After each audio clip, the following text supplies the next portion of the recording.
Alright guys, so it works, it stays on. Obviously it's kind of loud. Because I don't have the muffler connected to it. But I say that's a success at this point.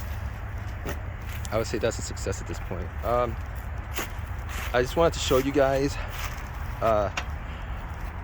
I bought this for like $200, guys, and I'm amazed that I was able to get this. I mean, this is my first dealings with the Onan generator, so I'm not quite sure if it's supposed to be that loud. I'm assuming it's supposed to be that loud. Crap. Yeah, I don't know if it's supposed to be that loud. I'm assuming it's supposed to be that loud. But like at this point, I'm trying to figure out what I could do for like future maintenance, just so I don't complicate myself with future maintenance. I could change up the solenoid, maybe. I don't know. I might just hook the solenoid up differently, maybe. I don't know. Maybe I could change up the pump, the fuel pump. I don't know. I'll probably keep it the way it is. Amazed that just putting an OEM carburetor in could get it to start. I'm amazed at that.